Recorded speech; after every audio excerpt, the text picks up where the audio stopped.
Hello and welcome to Jurassic Reviews. On this episode, we'll be taking a look at the first of many Godzilla King of the Monsters figures. The movie is due out at the end of the month, so I'll try to have at least one Godzilla review a week leading up to it. For this video, we'll be taking a look at the Bandai Movie Monster Series Godzilla 2019.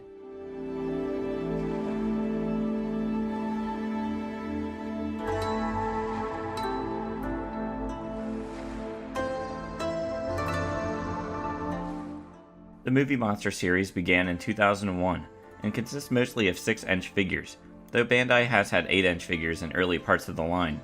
4 figures connected to the Millennium films from GMK to Final Wars. But yeah, for the bulk of the Movie Monster figures, they are 6-inch in scale.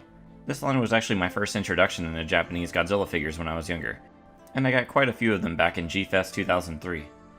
Over the years, Bandai has been kinda off and on with this line. I think there was a pretty big gap between 2007 and 2014 where no new figures were added to the line, but after the release of the 2014 American film, Bandai has resumed making them. Sadly, their quality varies a bit nowadays, but there's still some great ones that show up occasionally. The 2019 Godzilla is among the good ones. It stands a little over 6.5 inches tall and is around 13 inches long. Here's a quick look at the tag where you can see a picture of Godzilla, the Godzilla stamp, and the 65th anniversary logo. You can also see the Monsterverse logo near the top of the tag, which is pretty cool. The paint on the figure is mostly a dark charcoal gray, but it does have a striking metallic looking blue paint on the dorsal plates, so I'm assuming this Godzilla is preparing to use his atomic breath. It's kinda neat to get this released as the first figure, as normally the first figures are just the default look for whatever the monster is, but for this one they went straight to something different. This Godzilla also has blue eyes, something that I think is new to Godzilla using his atomic breath in this movie, because I think I remember seeing some blue in his eyes in a few of the trailers. He also has teeth that are sorta tan. Other than that, they're the only colors to be found on this figure. Even its mouth is unpainted. I don't normally do direct comparisons with other figures in my reviews, but for this one I think it's worth it. So here's the Bandai Godzilla 2014, from the same Movie Monster series. As you can see, the paint is a bit different on this one. It's a bit lighter overall and has some light brown highlights on its chest, legs, and underneath its tail. And unlike the 2019 version, the inside of the mouth is painted red, and its eyes are orange. The teeth, however, are painted much better on the 2019 version. On the 2014, they just kinda look like lines. Now let's compare the sculpts themselves, as the design of Godzilla has changed from the 2014 film to the 2019 one, and this is reflected in the figures. The dorsal plates are much larger in the 2019 one, and the toenails stick out much farther. The 2019 figure also stands a tiny bit taller than the 2014 one, which I also believe is going to be true for the movie. If some promotional material is to be believed, the Godzilla in the 2019 movie is a bit taller.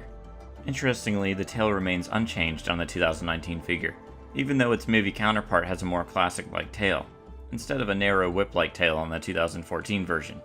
A lot of the textures and other details remain the same between the two figures, though for whatever reason the details on the 2019 tail seem a bit softer or less defined.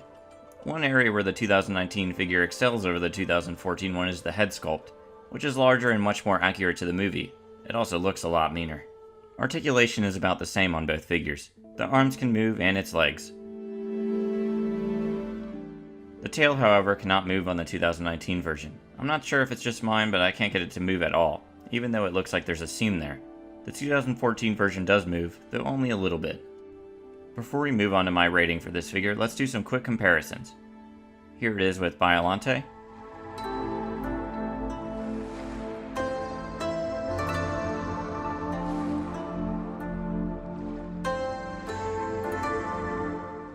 Here it is with one of my favorite Bandais, the Titanosaurus.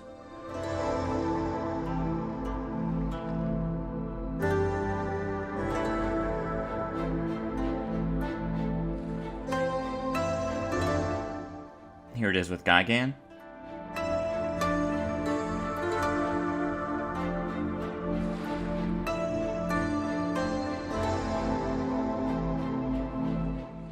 Here it is with Rodan.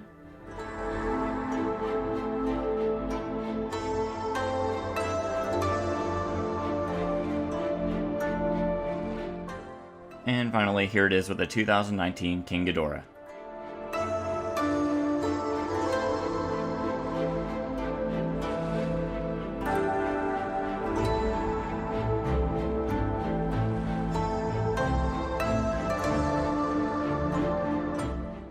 For a rating out of 10, I give this figure an 8.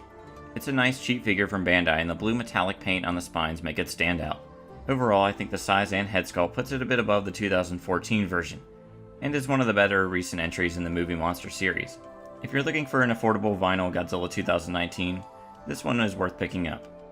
And that does it for my review of the Bandai Movie Monster series Godzilla 2019. If you enjoyed this video, feel free to subscribe.